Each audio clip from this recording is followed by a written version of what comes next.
Oh, yeah. Yep. We're back. You didn't do the yep. What's the yep? Well, like partway through the song, and like when we get to the end, you're like, yep. Yeah, I did. I just said that, didn't I? No, you were like, hey. Yeah. I don't even remember what you Yep. said. But it wasn't a yep. Yeah. Yep. We decided last podcast that's how we're going to start them all. Ah, I forgot. You already screwed it up. Yep, I did. Yep. Yep. How's it going? It's going. Good. I'm alive. That's good. I mean, Yep. physically, I'm alive. Sounds like it. I can't speak to the other parts of me. Okay. You got like a gangrene or something in the foot? Nope, that would be physical still. But you said you're physically alive. Doesn't? But you said not to the other parts of you.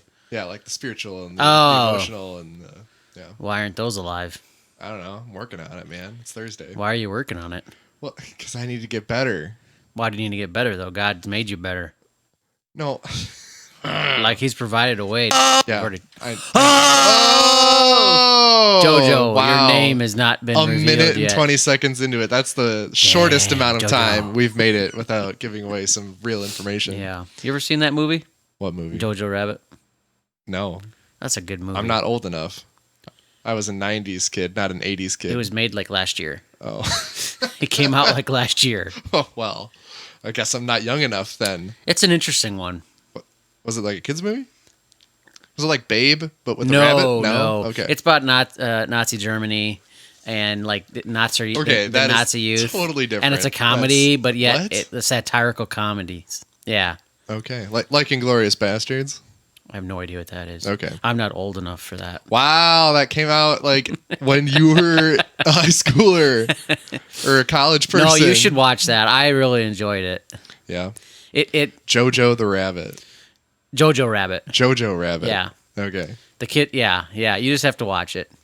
All right. It's from the director. He's the director guy that he did the second Guardians of the Galaxy, and he also did. I don't know directors. He's got a unique voice. He plays that rock guy that they find in the jail. Oh. In the second Guardians of the Galaxy. No, that was in the Avengers. He's in the Avengers later too, but he's like, yeah. It's a Guardian Galaxy though. The guy who like talks with a high pitched voice and he's like, Well, hey man. yeah, How you doing, that man? guy. That's That was in Thor Ragnarok. Or Maybe no, that- not Ragnarok. The last one. Thor Yes, Dark Age. You're when right. He goes Thor. to the. But he's. Yes. Yeah. But he's in, never mind. You're right. This podcast But he is only directed about movies. Guardians of the Galaxy, Okay. the second one, I think. Interesting. I could be The first completely director got in wrong. trouble or something. He did something naughty, didn't he? Like what? Something sexual or harassment or something. Wow, I didn't know that. Yeah. On the movie? No, like on the set Oh. or something. I don't know. Don't take this for truth here. Yeah.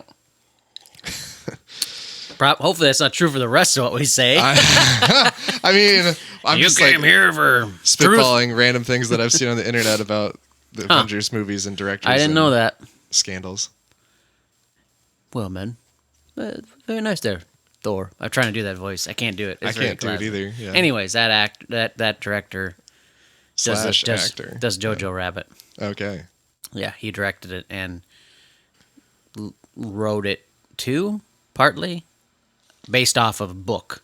The premise of a book, kind of the same idea. Mein Kampf.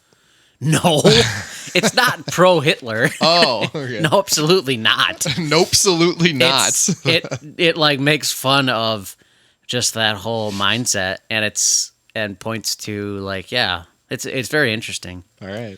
Yeah, it's really funny.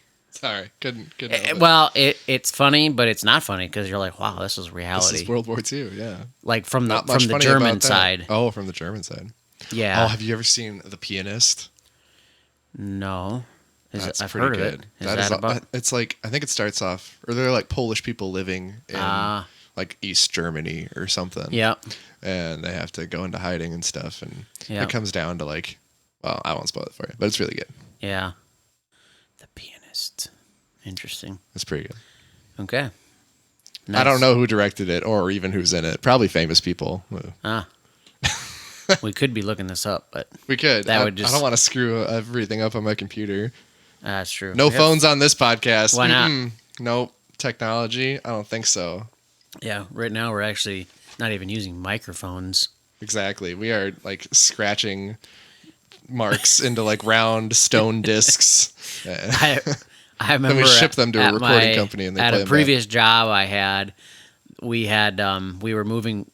It was like a Stone Age. We were finally moving from paper into computers. That's insane. Like computers, everything on a computer rather than actually handwriting them out. Yeah. And at some Christmas party or something, I said we're all gonna get stone tablets now. We're all gonna get tablets and write everything in stone instead of paper. And it was not very funny to most people.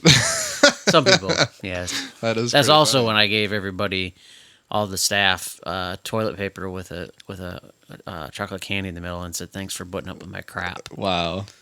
They laughed. That is... But then I got a lot of toilet paper because they all gave it back to me. So it was like a win-win. Nice. You know, it was a win-win. You give the toilet paper. That's like reaping what you sow right there. I sow the toilet paper. And how, like, now I, had enough toilet paper to get me through this pandemic, like, who would have thought? Is that really the only reason why you had enough toilet paper? No. What do you mean? Like you wouldn't have bought toilet paper before the pandemic? Because there was none there. We got really lucky, and like we had just bought toilet paper like the week before everything started going crazy. Yeah. And people were buying toilet paper. So we thankfully didn't have to make a toilet paper purchase until like, a month ago. What a story. It is. A month ago? It was probably a couple months ago that we bought some, but they didn't have like the normal like jumbo pack that we usually buy. Yeah. When you go to buy toilet paper, like you have to find out the best way to spend $20 on toilet paper because you're going to end up spending $20 no matter what. Right. They didn't have the normal package. They just had like a half of one. Then at Sam's Club, like a couple weeks ago, we got the Quilted Northern big pack from there, and it was $20. So I will say, when you buy Angel Soft, it's a good deal. Yeah. But an Angel's behind, they must be tough because that paper is not soft. What? It's so soft. Not the stuff we got. I don't know what's wrong with your anus. Come on over to my house, man. I'll show you. I have pooped at your house. I know what it's like. That is too much. Don't use that word. I have excreted solid waste at your house. That's terrible. Is that worse? I just made it peak. You did. All the way up to 10 this time. Wow. We could probably take you down just a hot notch here. Whatever. Like a minus censorship, 4. as they call it. Yeah. You're being suppressed right now. I'm taking away your rights. Oh. This was this is what Are we're going to transitioning? Was that a segue? Transition. This is a segue. If we had a soundbite. Hit the segue mission. And now we're talking about the real stuff. We overdo it with that one ear off and...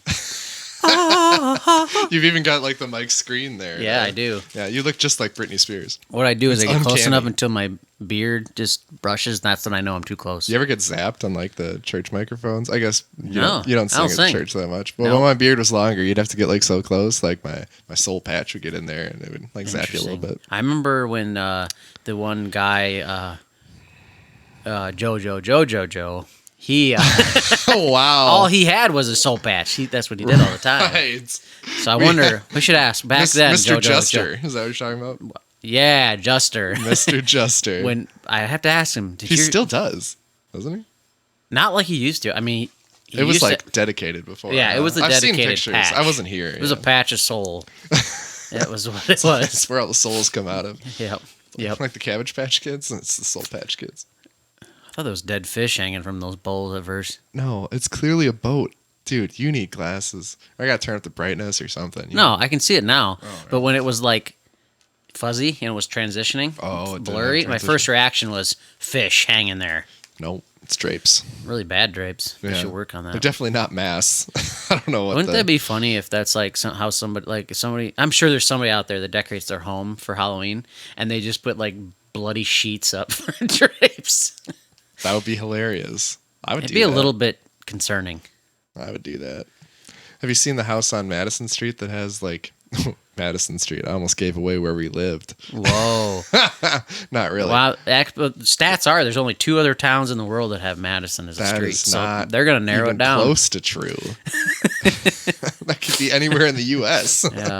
But there's a skeleton mowing the lawn over another skeleton. Like there's a skeleton underneath the lawnmower. I think I've seen that before. Yeah, that's pretty good. That's a good one. I appreciate that one. That's good. Well, let's transition this sucker. Let's do it. Well, it's kind of going on a lot of themes about a lot of things going on that we keep repeating. But yeah, let's do it. I want to dig into. My first thought was digging into basically I want to dig into the unshakable kingdom that we have. All right. And in order to really get into that, we're gonna have to face the facts of. Well, we'll get into it. Let me read this. Oh man, the suspense. I'm gonna read Hebrews 12:18 and to the end. Ooh. So get ready, listeners. It's like you looked at the computer like I should be doing something. No. Add that reference. For you have not come to what may be touched, a blazing fire and darkness and gloom and a tempest and the sound of a trumpet and a voice, whose words made the hearers beg that no further messages be spoken to them, for they could not endure the order that was given. If even a beast touches the mountain, it shall be stoned. Indeed, so terrifying was the sight that Moses said, I tremble with fear. But you have come to Mount Zion, to the city of the living God, the heavenly Jerusalem, and to innumerable angels in festal gathering. Stop gathering together in social distance. And to these. Oh no!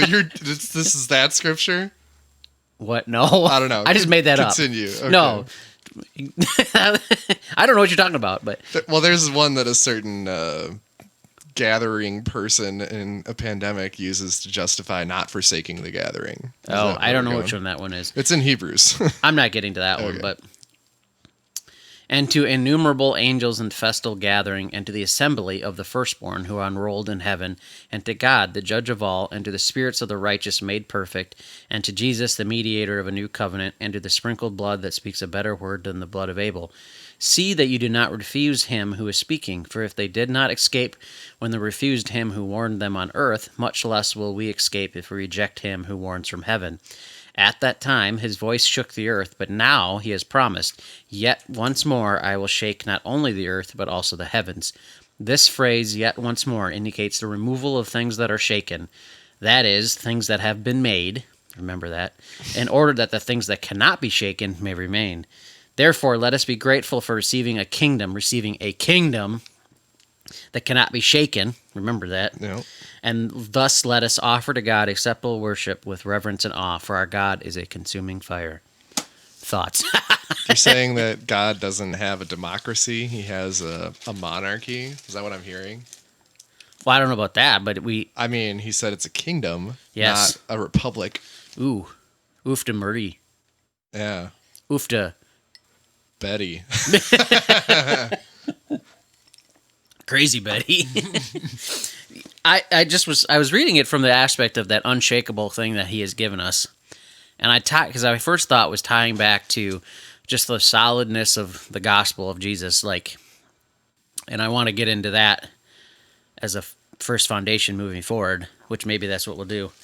And I won't read it, but 1 John 3:20 talks about, and this is something big that God kind of showed me in this whole pandemic time, was he refers to, if my heart condemns me, God is greater, and he even knows all things. And that really spoke to me because, and this kind of ties back to last podcast about our endeavoring in Christ, where when we are trying to basically trying to earn our way to God's love by endeavoring to justify ourselves in Christ, instead of receiving the fulfillment of the law from Christ and walking in righteousness, which is not by works. No. And just that place of rest and unshakableness. So going back to the 1 John, so even if our heart condemns us, even if we feel like we've fallen short, we haven't done what's right, he speaks something better than speaks something bigger than our actions could ever speak. He's so much bigger than our faults. My wife was explaining to me again this morning, if you keep thinking that somehow you can screw up your life so bad that God can't make it better, you're missing the whole point. You're wrong, yeah. And it's just... Man, she could be a youth pastor. No, she wouldn't want to do that. I mean, that's what I've heard at every youth convention I've ever been to. It was always convicting, too. What's that? That you can't screw up your life so bad that God can't use you, God can't work through it. Man, that comes back to that whole gospel thing of you're right. You've actually fallen short. You can't do the law. The law is good, but you can't and you can refer the law to God's actual law that written out in things. But just any pressure to yourself that tries to guilt you into acting right. Yeah. God's not wanting to walk in that any longer. He wants you to walk in relationship, which brings true fruit. So I love that aspect of that unshakableness. Like, it's like, I'm going to stumble and fall at times. I'm not going to hear right. Yeah. I'm going to make mistakes. I'm going to We are shakeable, but what he's putting in us is unshakable. Yeah. And I was reading this scripture again this morning, and I just thought about that, things that have been made. And I guess it really ties down to, kind of what's happening in America. Yeah. In a lot of nations, just things are being shaken. Like, even down to political systems, are being shaken and tested. And I think we can continue to try to fight for those political systems. And as imperfect as they are, we might believe that they're the best that we can do right now. Yeah. But I keep looking back to God's word, and as a Christian, he's more for the kingdom, which starts in your heart, than some political system on the outside, even rights, basically. Yeah. Like somebody I was having a conversation with the other day, and he said, we do have awesome rights in this country, but when you sign on the dotted line with Jesus, when you said, "Hey, I'm going to follow you and give you everything," you've relinquished those rights into His hands. Yep. And that comes back to another aspect of the unshakable kingdom. Romans 1. Oh, maybe not. Romans 3. Wow, that was so good. Romans 3, there's a part where it says, he basically is highlighting, you have fallen short. You can't even try to do good. You can't even do good.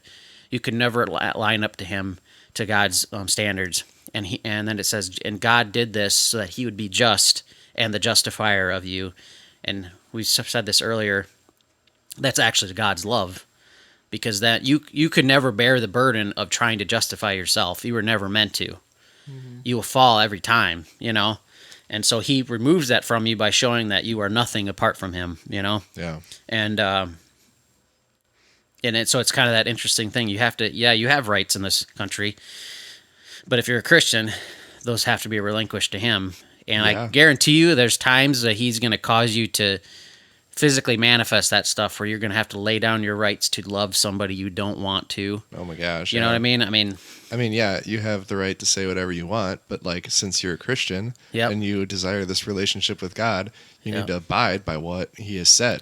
Abide in Him and He'll abide in you. So I don't get to just randomly hate people. Yeah. And I don't get to just act up when I feel like it. Like, I need to live according to how God has instructed me to live. Yeah. And like, you have a right to bear arms, but like, in this country, but God's never going to give you the okay to go ahead and shoot that guy. Like, that's there, we can get into some pretty testy stuff there.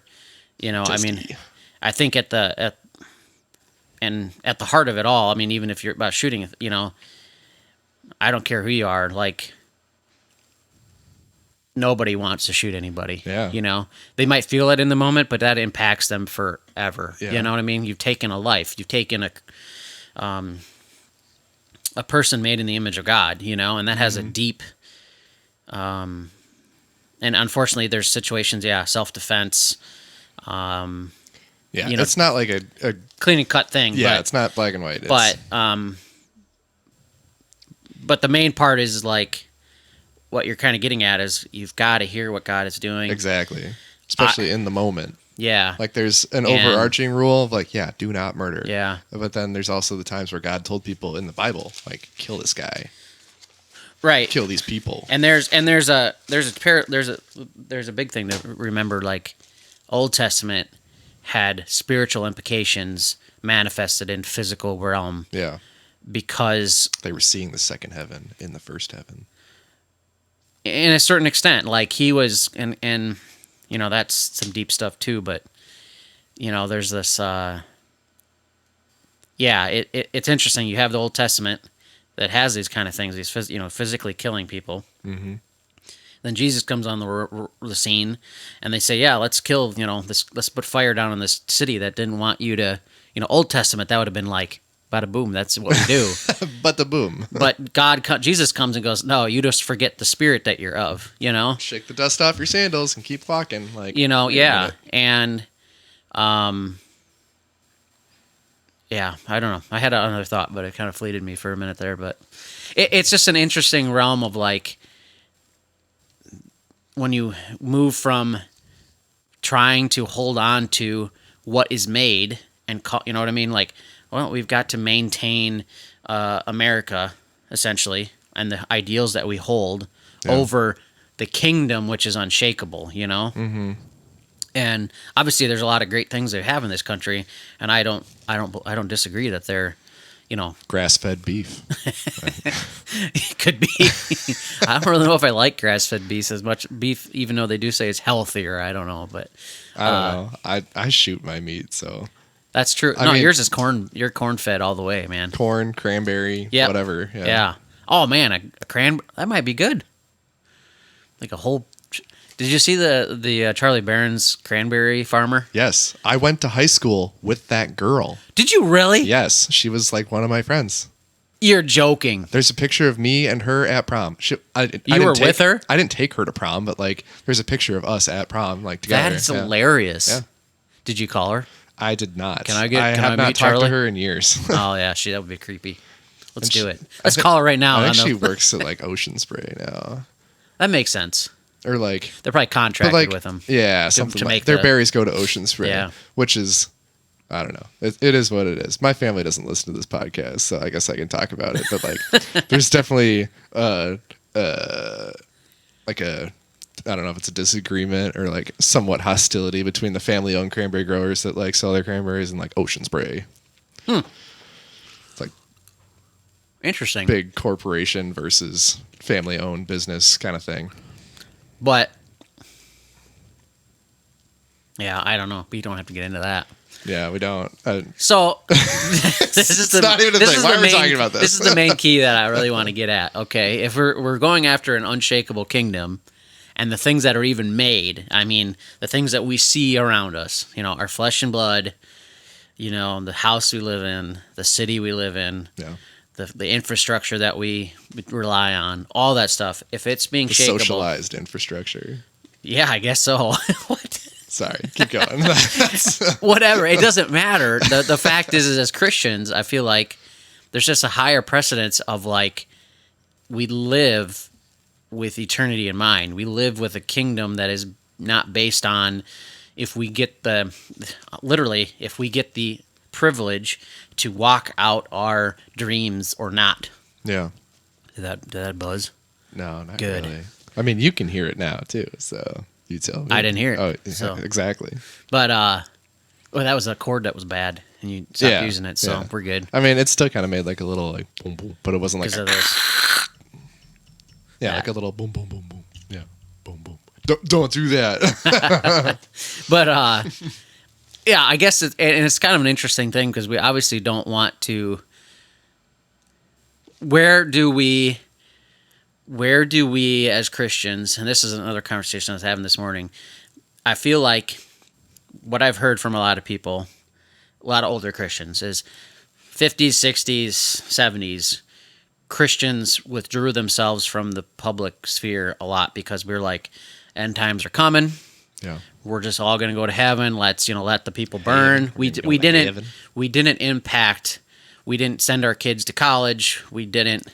Bible college. Yeah, we did that kind of stuff, but we didn't let our kids go and go, you know what, you've got passions on your life, go out there and be a light in every situation, become a doctor and do this, and become a scientist, become a technologist. We didn't teach. You can be a missionary, a pastor, or a youth pastor. Those are your three options. So, I mean, this is a general stereotype, but I've heard this from several preachers that are older, and then they have the aspect of like they felt like because we withdrew in that we didn't see our activity, our present ability to impact with love. We're just going to heaven, so it's all good. we saw things happen in, the political sphere and the cultural sphere where things shifted, sexual revolution, blah, blah, blah, blah, blah, blah, yeah. Right? But then I feel like, so now we want to be impactful, but I feel like to a certain extent as Christians, we've swung the other ditch where it's all about what physically manifests out of our decisions. We've got to go on the streets and we've got to tell people, right, don't vote this way, vote this way. Oof. We've got to, you don't want this, you want this. And I'm not saying that necessarily those things are bad, but I look at it and I go, we've abandoned the you realize that if God's not so interested in, one person winning over the other one as much as, I really believe this, as much as the unshakable kingdom is alive in our hearts. Mm-hmm. Okay? And the unshakable kingdom is not what's made. Scriptures just said that. So where do we take the middle road where we have a spiritual, we're aware of the spiritual, we're also aware of the physical, and we let the spiritual manifest in the physical. Not us demanding what the physical should do, but let it manifest because we're surrendered to Him. We're in the unshakable kingdom, right? Yeah. Thoughts? Oh, wow. Yeah. No, that's good. That's what I get all uppity about most of the time. When I go online on the internet, see people saying stuff, seeing Christians being stupid on the internet. It's awesome. Yeah.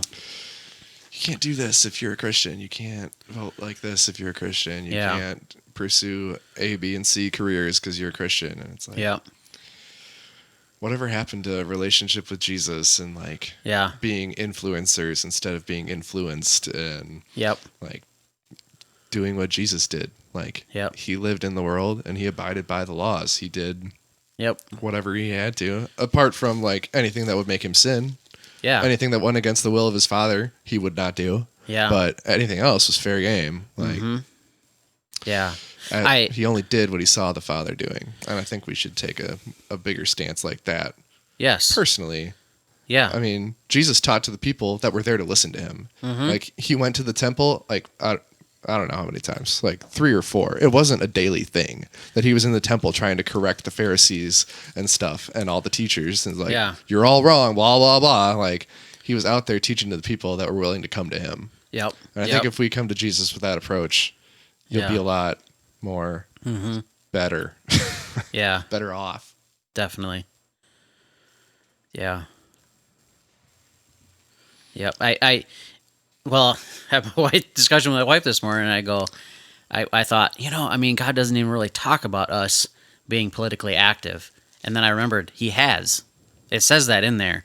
Obey your leaders. Yeah. That are there for your good. Give to Caesar what is Caesar's. And move on.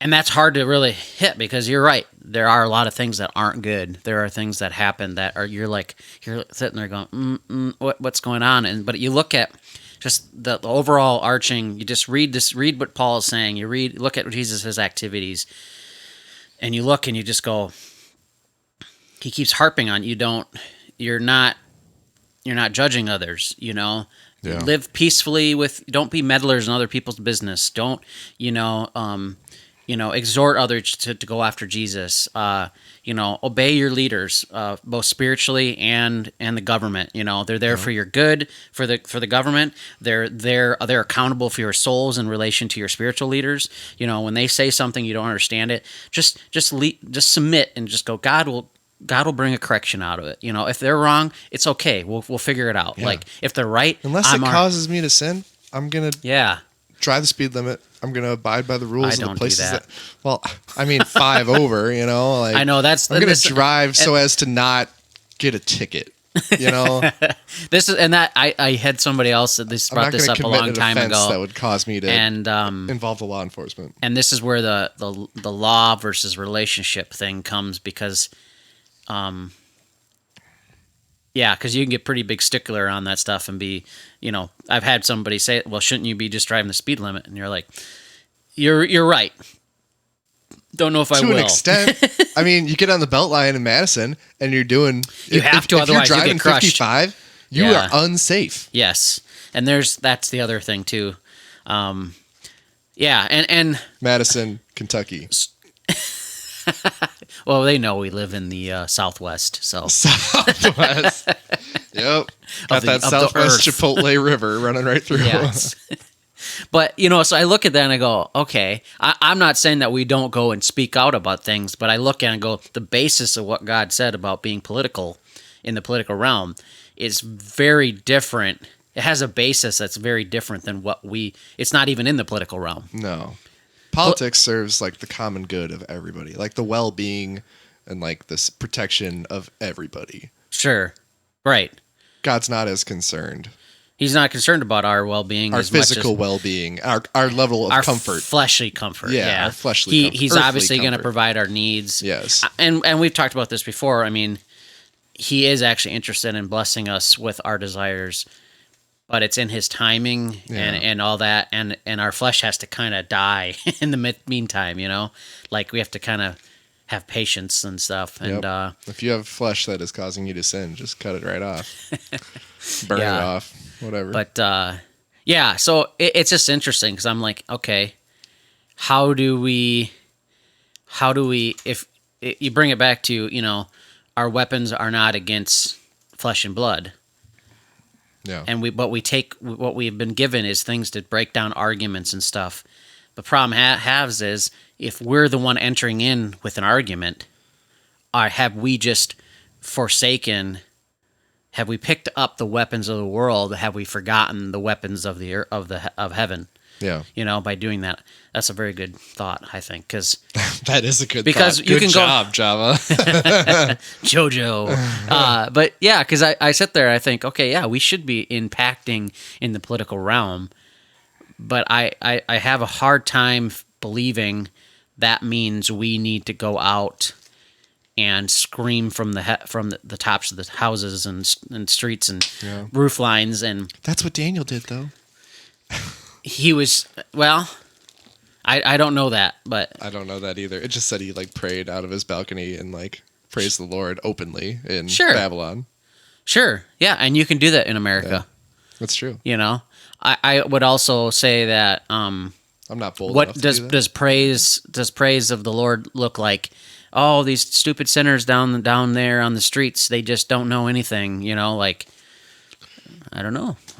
You could say that. You could say that in one aspect. Punched in the face, but you could say it.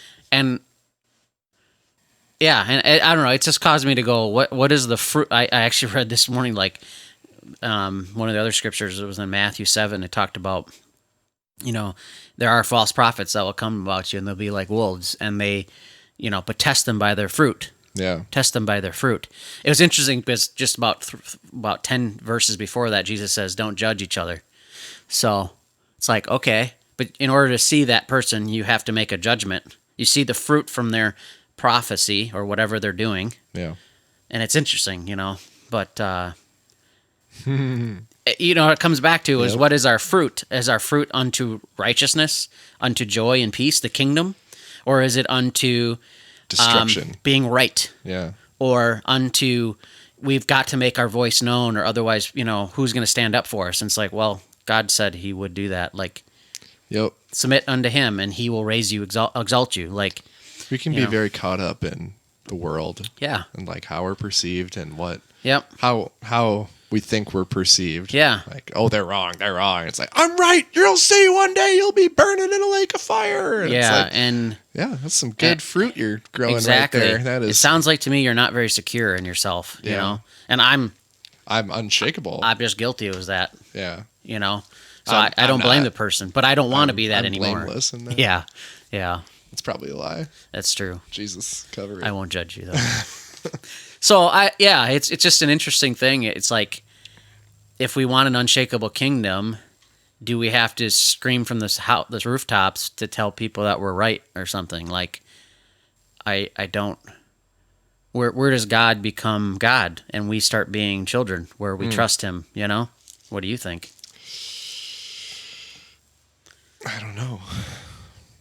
I think I go on the other side of like not doing enough. Because I don't want to overstep and like shove things down people's throats, even if it would just be a gentle approach to people that I've known for years and years. Yeah. I don't know. I'm kind of scarred from all the forced evangelism I was made to take part in, you know? Yep. It's like, you got to bring people to this. You got to, like, yep. Okay, everybody's goal is to bring a friend that doesn't know Jesus next week. And it's like, yeah, why are you putting all this pressure on God to do something that he might not even want to do next week necessarily? Yeah. Like that's I don't know. Where we take what is good, what we consider is good in God's eyes. You'd think God would applause bringing somebody, but God likes obedience versus sacrifice. Yeah. So are you making that a sacrifice, or are you actually listening and obeying what God is doing today? Yeah. You know? Yeah. And I know I've burned several friendships because of that. Like, they could have been better friendships, but God got brought into it or whatever. Yep. Unnaturally, or like out of his timing, and just shut it down. Like, so where's the fruit? Mm-hmm. There is no fruit. Somebody stole it. Yeah. It was the devil. And I think that's another topic we were going to have on our list at some point is evangelizing. Where's the list? In my book. You got it? You got a list in the back? I do. Yeah. I got it in the front. Oh. These are a list of topics. I got 20 of them. Wow. Well, I've been checking them off as we do them, but oh crap, we're already at 7. Yeah, actually 19. We checked off 7. Yeah. I don't know if I should say this. Do it. Number 1. What does it mean to be a man of God? Okay, man is in quotation. That says linking it more to God than the nads. That is a good point. I feel like, I mean, that could be a touchy one, but I've always had that I'm here thought. for it, though. Let's talk about that someday. We will. Right. Yeah. I want to prepare more for that, the godly man discussion. We did 2 already, which is what is the essence of being a Christian, which is surrender. Talking about Romans, just surrendering to Jesus. Sure. Rather than, this ties into the whole thing of like, he talks about just sit down, shut up, and listen to me. Yeah. And we're going to stand up. We've got a message to declare, and we're going to declare it, and we don't care who believes it or not. They're going to know, and we go. You know what you're doing in that situation? You're being a bad listener. Yeah. Like, God is the authority here. He's the authority figure. We are not on an even playing field. Like, Jesus is our advocate, but like in this moment, while God is talking to you, you are the Son, he is the Father, and you can't be listening to respond or listening to take action as soon as you think you know what he's talking about. Yep. Like, you need to hear the full message. Yep, that's good. Ooh, we should put that on here. Ooh, you gotta write it down. This podcast is like 19 different podcasts in one now. We're just gonna hop down the list. We're at 38 minutes. Oh, perfect. We just hit it. Hot list here. Okay. I'm gonna put over here. What were you just saying? Being a good listener to God. Yeah, being a good listener to God. We could talk about communication. I just listened to Chris Valentin talk about communication for like an hour this morning. And it was good. Sorry, Chris Valentin. Don't want to. Yeah, let's just keep going here. Although I would love it if he listened to our podcast. That would be hilarious. That'd be funny so if he was happy. our first dislike. I don't think he would do that. Or he made his own video for us. Yeah. And he says, and I do not endorse. Cease and desist, Java Jojo cast. He'd be our first email. Number 3, God versus Mammon, which we've already touched on, but I really want to go into it more about that. We're how that impacts how we've lived as Christians, how we've been more. It seems like in rural America, our Christianity is tied to how good our budget is and how we did well with our money. How many Dave Ramsey seminars you've been to? Yes. Rather than, and nothing against Dave Ramsey, but I do he's have got my own great advice. He's helped a lot of people. Look at his fruit. It's all good. No, not really. Well, not all of it, but like there's a lot of testimonies of like people who have gotten out of major debt. Yeah. Yeah.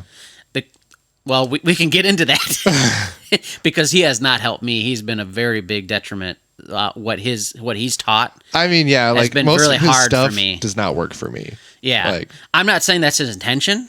Like, yeah, but like if you follow him on a factual, logical, like make a plan to follow what he's saying to you, like it'll work. It'll work. Yeah. The question is to you: when I've gone to God about paying my debt, you know what he told me? Don't worry about it. Give more. Oh. Yeah. He said, give more. He said, if you want more, you have to learn how to give more. Yeah. And he's doing that even more. Like now it's like, you don't have any money, but give the last bit of it to somebody, buy something for somebody. And that's what God's telling you. But the people that Dave Ramsey has helped, they've eliminated their debt, and now they're able to give more. Question is, I don't know if that's what he was saying. Are they actually giving? I don't know. And that's still up to the individual what to do with that. You're right. And you could budget like Dave Ramsey, but still give more. Yeah. Yeah. Yeah. I'm not saying that it's not wrong, but what I'm looking at is, are we following earthly wisdom versus following godly wisdom? Yeah. You know, and we can certainly do that, and you have that. I mean, I've watched his YouTube videos, and he doesn't always exude the heart of God while he's talking. Yes, because I watched a video once where he was like, a vet student called in. What am I supposed to do? I've got this much debt, and he just laughed and said, "Well, you did the damage. Too bad." That's what he said. Wow.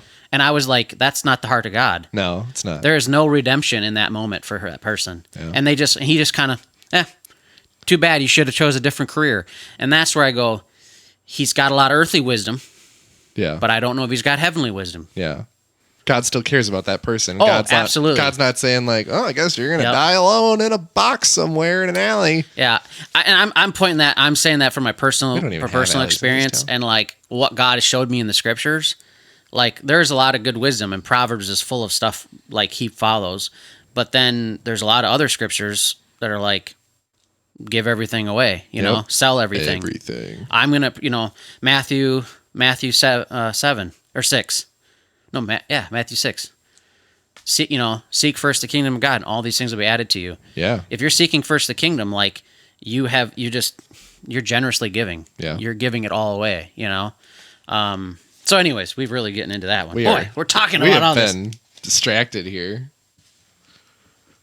Science in the church, number 4. Oh, snap. Number 5, we already talked about the true gospel, God's true love versus religion, hope versus wisdom, as they say, or fear. American Christianity. I couldn't.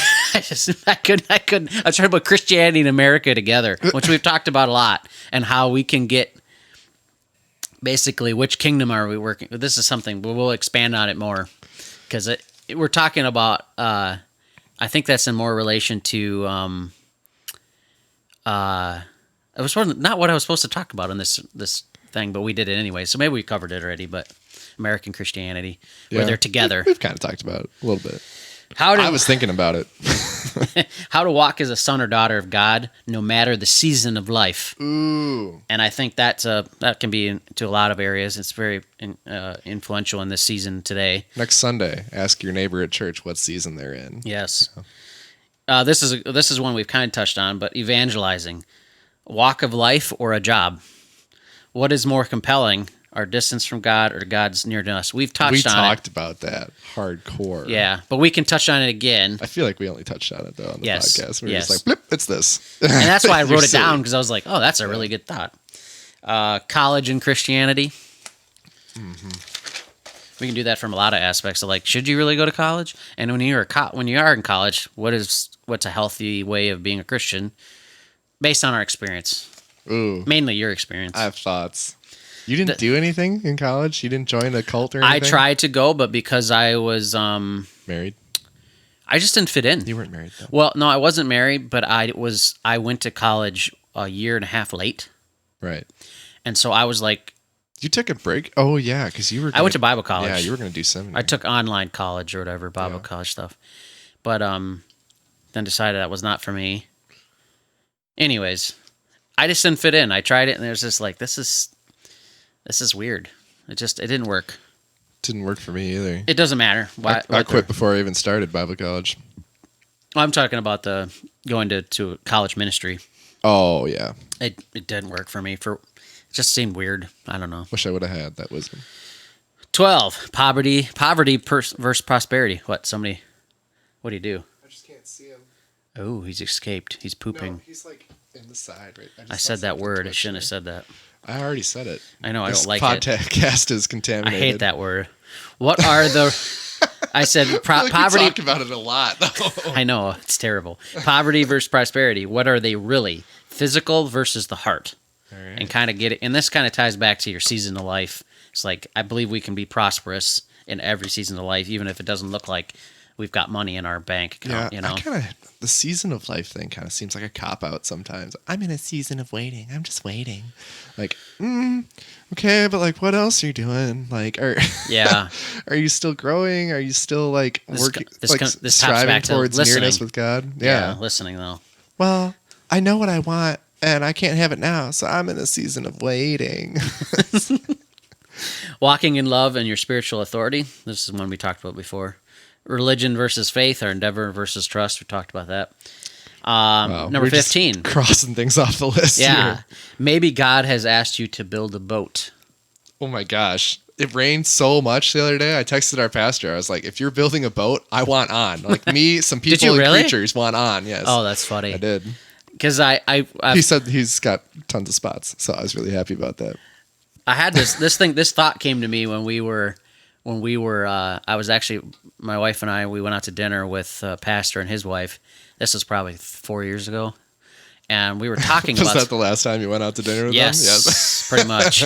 But we were talking about some, just life, and we were talking about other people.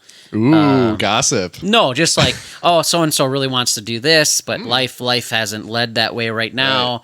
Right. And, praying for them and praying, I just had this thought, like, maybe God's asked that person to build a boat, a spiritual boat in particular. To go somewhere else? Or... I used it as not necessarily a boat to go somewhere, but just as Noah, he asked God, he believed God to build a boat in a time when there was no rain or anything. Yeah. It didn't make any sense. And he spent... that's what we've been doing since we quit our jobs, is building this boat. Yeah. Boat kind of sucks right now, but... Yeah, and I think it's like, do you want to hold on to what seems natural and makes sense, even in what we know about God in our minds right now, or to go, he's given us a glimpse of something better? Are we going to persevere in the time and listen every day and build a boat, essentially? Yeah. Like Noah did. Not to leave, but it's yeah. Anyways. Bringing an umbrella when you're praying for rain. It's that kind of thing. Yes. Yeah. Ooh, that's good. I should write that down. You don't have to. It's one of those pastor stories that they tell on Sundays. Get you to be more faithful. Not one of our pastor stories, but... That'd be funny if he says that on Sunday. That would be funny. And he listens to this podcast, so... No, he doesn't. Provision for the vision. Ooh, we talk about that every podcast. We do. Delighting in the Lord, and he will give you the desires of your heart, and just that place. As long as your heart's not like this nasty, corrupted thing. Well, right, but I think when you choose to delight in him, and that is a process of where, you come up to a situation in your life. That person kind of bugs me, but I'm going to choose to love him. You delighted in the Lord, and I don't want to do that one thing, but that's not my favorite thing, but I'll do it to love that person. You just delighted in the Lord. Yeah. God, we don't really have much money, but I know you're feeling like, give that $20 to that lady. And Crazy Betty. God might ask you to give $20 to Crazy Betty. I have this desire. I'm saving up for that boat that you've always told me I could have. But you told me to build a boat instead. Shut up. Come on. You know what I mean? But I'm saying, I know what you mean. Oh, I really want that hunting rifle that I've been saving for 15 years on, because that's all I can do. I can save $1 a month. And all of a sudden you're telling me... That's awful. Yes. And then God says, I want you to give, all that money to that widow over there. And you sit there and you think, what? But here, you delighted in the Lord. Who knows? Maybe that widow's going to buy you a hunting rifle. It doesn't even matter. You delighted in the Lord, and he says he will give you desires of your heart. Like, there's a part of being shaped from what our desires are, and there's a part of trusting God and that he's bigger, It's part of the story. Yep. It's part of the testimony of, like, this is what I get back to Dave Ramsey about is, where's that ass? Getting back to Ramsey. You can save all you want, but if you want the testimony of God, you've got to go beyond yourself. Yeah. You've got to go beyond yourself. And that means sacrificing your comfort, sacrificing what makes sense in your brain at times. Oh, yeah. And giving to the kingdom, And because at the end of the day, you can either be the Pharisee who gave a lot, but it wasn't what he was supposed to give, or the woman who gave everything. Yeah. And she didn't calculate. She had no budget. She had nothing. You know, you got to have money to budget. That's my big thing. Well, she had a penny or whatever it was. Been together, and it's like she had a penny, and well, you know, yeah. We can talk about my wife and I, our journey financially. You know, yeah. You're gonna bring in statements and envelopes and all your stuff. When God breaks through and he puts us in the place we're supposed to be, and things are kind of settled out, and we have a better grasp of it's pretty tumultuous right now, but in the sense of like grabbing onto what God's promised us, and where does that lead to action, and where that leads to rest. You know, where does that lead to surrender? Where does that lead to moving forward? You know, but the issue is it's going to be his testimony. It's not going to be me. Yeah. It's not going to be me and, you know, Jolene and I, we just did something, you know, look at what we did. It's going to be, God, it was all you, you know? And I think as much as Dave Ramsey has great wisdom in a lot of respects, if we don't actually submit to what God is saying that is beyond, I think we're going to miss some huge things, you know? And no doubt, not calling into question his Christianity or something. But I just look and I go, man, there's something deeper. There's something deeper than you just having a balanced budget, you know? Yeah. Because you look at God and he goes, did you give me everything? You know, did you give when you said you had the budget, but I said give more, you know, I said sacrifice more of your time. You know, I should probably I could get that second job to save my money up so we could pay, you know, for that, you know, new car that we need. But God's saying, do this, you know, doesn't make sense. Yeah. You know, but are we going to trust him? Are we going to surrender to him? You know, sorry, Dave Ramsey. You do not have a fan on this podcast. No. You have like maybe a quarter of a fan. I get pretty heated about it because I would sit and read his books and I would come out. You read a whole book? I've read a couple of his books. Wow. And I would come out of it just so gung-ho about, I'm going to do some great things. But boy, was I a butthole. Oh my gosh. I mean, I was like, we are going to know where every dime goes. We are not going to go, we can't go out to dinner this week because of this money. We can't do, you know, why would you want that? You don't need new shoes. There's no point in new shoes. You know, I was like that. Holy moly. Yeah. And there was no life of Jesus in there. All it was pride. I can do this. I've got a budget. I'm smart. I'm responsible. And there was no God. Yeah. There was no God in it.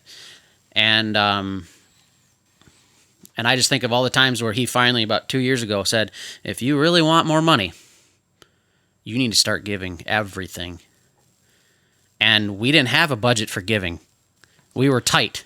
Yeah. And he showed up. I'd go to do the budget. And there'd be $2,000 in there I didn't even know. And I look at the numbers, and it doesn't add up. Yeah. It doesn't, but there's, you know, covered the 2,000, you know, we gave to somebody, you know, 3 months earlier, you know, that we gave in faith, you know, or whatever, you know. I don't know. I don't remember it all, but, you know, you should have wrote it down. Should have kept a giving journal. Yeah. It's kind of that, like, if your right hand, it causes you to, you know. Yeah. I didn't want to have that focus on that. Thinking like a dream journal, you know, or I like do. A testimony journal. Yeah. But I guess we're just getting, what do we got here? We're getting close. We are. We're at 54. We're only going to 59 this week, too, because we went over last. Anyways, pretty intense. People might disagree, but I would say test what God's asking you to do and trust him for big things. Throw the sheepskin out. See if it's wet in the morning. Yep. That kind of stuff. Yep. I should buy a sheepskin. Your wife would not approve. The poor little sheep. He was dead already. You mean, he was dead already? But you're welcome. Anyways, I'm pretty intense on that because I'm like, if we want to see God move, and it could be any area of your life, there's got to be a level of just full on sacrifice too. I tie this back to the political realm. You want to see things change, man, just fall down at his feet. Give him everything you have. Yeah. Lay down your reputation. Lay down your thoughts on what my reputation, my big old reputation. Well, I think a big reputation is what has killed most of us in our religious walk, our walk with Jesus, because we go so far until we realize he's asking us to do something that's going to look foolish in the eyes of everyone else. And you go, well, that must not be God, because my testimony is more important. But the problem is the number one rule, love the Lord thy God with all my heart, soul, and mind and strength, right? Yep. So Spirit and truth. That means you are all for him. Everything else is at his will to take care of. Yeah. Yeah. So bam, man. Bam. We gotta do an opinion question. Opinion question, yeah, go. I know. Go, yeah. Yeah. We should really talk about those before we start. No, we shouldn't. Just fun just to make it up. Yep. Yeah. Well, one big news. One big news. All your dog's testicles descended, and he doesn't have a hernia. Yeah, that's great. Anyways, go ahead. What's your opinion question? Breeding stock. What's your opinion question? Alpacas versus llamas. Llamas probably taste better, in my opinion. Oh, I wasn't going there. I was thinking like just cuddly. Llamas and alpacas don't really cuddle. Alpacas can. I mean, if you breed them that way, yeah. Yeah. Like if you raise them up that way. They don't like when I came around. Naturally, though, they're like, I will spit on you. Yeah, they do. Yeah. They're not super friendly. Llamas are huge, though, compared to an alpaca. They are. They're very big. I worked for a farmer, and he had three llamas that was supposed to guard his herd of cattle. Do they do that? Yeah. Interesting. But he fed them every day, so they just stayed up by the barn and didn't go down in the pasture with the cows. And the one day they almost attacked him. It was kind of funny. The llamas did? Yeah. They like ran at him. It was pretty intense. Have you ever heard a llama make a noise? Like yell?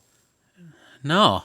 My friend's llama got out when we were in like first grade. Yeah. So we were like chasing it around and stuff. Yep. And he like looked us dead in the eye and was like, I was like, what in the world? Didn't know what sound a llama makes, but I found out that day. That's funny. Yeah. That's a good one. It was an awful noise. Yes, that makes sense. I usually, when I was around, I never had llamas that I worked with, but alpacas, they'd always like, they do that all the time. Yeah. Getting ready to spit at me. They're always like moving their mouths around, being weird. Like they're bringing up the spit. Because that stuff they spit is their stomach juices. Yeah, it's like corrosive to the point. Oh, it's gross. I usually put my hat down and cover my eyes and look at the ground and just look for their legs, and then I'd grab their head. That's disgusting. And then give them the vaccines and stuff, and then done. Wow. Yep. I was neutering one once, and it was at a bed and breakfast. What? Yes. So it was like a bed and breakfast petting zoo kind of thing? Yeah. And all the people came out and stood around the fence and just watched me. They're like, wow. Wow, look at that. And they're like, can we cook those up? Oh, no. Yeah, they were saying that. It was hilarious. It was funny. Oh, he's bleeding a little bit. Only yeah, what do you expect? It was so funny. That is weird. It was great. I guess they would just get pregnant and have more. Yeah. Well, the males, they'd get aggressive. Oh, really? Yeah. Like probably attack people. Yikes. Just they get territorial, you know. Yeah. Sure. Yeah. I guess I don't know that much about them. I've just seen them. Yeah. Yeah. I've seen a lot more vicuñas than alpacas. We getting close? We are. Oh. I don't know. That was a decent opinion question. Not really. We've Llamas had better taste ones. better. Alpacas are jerks. Have you had a llama meat? I have. Ooh. In the mountains of Chile. Like you just shot one yourself and no, like had to let you crawled inside its cat. It was like raised so cold for meat. Oh. Yeah. You ever heard of that story? Was that from a movie or something?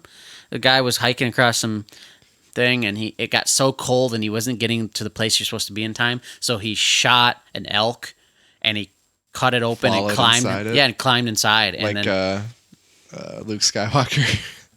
Yeah. He goes inside the tauntaun. Yes. But there's actually a book I read when I was a kid that had that in there. Yeah, he was out on like Alaska or the Yukon or something. That's crazy. Oh, another note. Not that we live there in this place or even close, but over by where my family lives, Milwaukee, north of Milwaukee, trail cam, bull elk. Oh, really? Yes. That far south? Yes. That's crazy. Yep. He must have walked all the way down Lake Michigan. I don't know. Or something. I mean, he was actually inland a lot more, Probably an hour inland, maybe half an hour inland. Well, there's a lot of lakes over there. Yeah. So interesting. I thought that was interesting. Like moose are amphibious or anything. Yeah. Moose. That's how moose got to.